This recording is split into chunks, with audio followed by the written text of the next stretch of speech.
At the Methodist Conference last June, we encouraged people to think about the Methodist Church in Ireland as being one family, a family of families. And one of the things we invited folk to do was to write a postcard from their particular part of the country. Here's one. She had decided to travel north across the border and travel by boat and bus to England. Even though she didn't have the money for the fare, she was setting out in faith. I got the money and gave it to her just in time. I received a couple of phone calls later from London. She was reunited with her husband. We had been a staging post, an oasis in the desert. It was, of course, against immigration law, both of the UK and the Republic of Ireland. But what is more important, obeying immigration rules or holding a family together? That postcard was written from Waterford, where over the past number of years, a multi-ethnic congregation has grown up. So we went to find out something more about St. Patrick's, Waterford.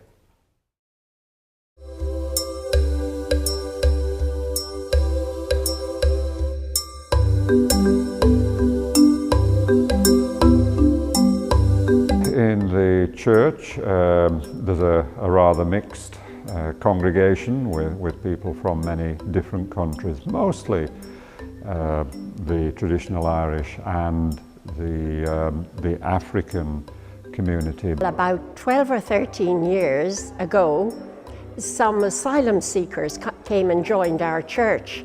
And that was a real wake-up call to us, because before that we'd just been a very quiet, traditional, mainly middle-aged people with some younger children, but mainly middle-aged. We are accepted when we started coming to this church. So they give us the opportunity, like having our own service after the normal second service, let me put it that way, that within the Nigerian community. Some members, they are relocating, then some are settling down with work pressure, this and that. So the number of people coming for the second service is decreasing. So that's why we decided to stop it. Well, it is kind of unsettling sometimes. You get to know people and then they go. And you're happy if they're moving on because it's an improvement in their life and they have more opportunities. But there's a core of people who now make this church their home. It takes time to integrate. Change, I love change. I think change is essential to life. But with change comes challenges. The challenges were considerable in that area, I have to answer. So it took time. Well, I'll say the challenges were in the beginning that nobody wanted to take part in anything.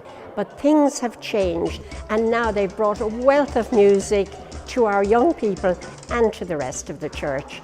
And they have become friends. And in fact, one of the ladies asked me to be her mum when she was redoing her vows when she was 10 years married. And so I was her mum dressed up in a costume, in a Nigerian costume. It's important for us to be part of the wider Methodist family and to have a sense of belonging to something bigger than just ourselves and our little world and problems. And I keep on telling people that if they have the opportunity, they should attend the conference. In fact, you will know that it's just like African, how we worship in Africa. I'm looking at the youth. Most of the conferences, the youth, I mean, the role they play, I mean, I always impressed about it. So I've just imagined, can our church build the youth in that way as well? I would like to think that in 10 years' time, the process of integration will have continued and that this will be a multi-ethnic congregation. It's added wealth, colour, and a lot to the life of the church and the prayer life of the church. I think they've been great, and I must say, personally, I enjoy them all.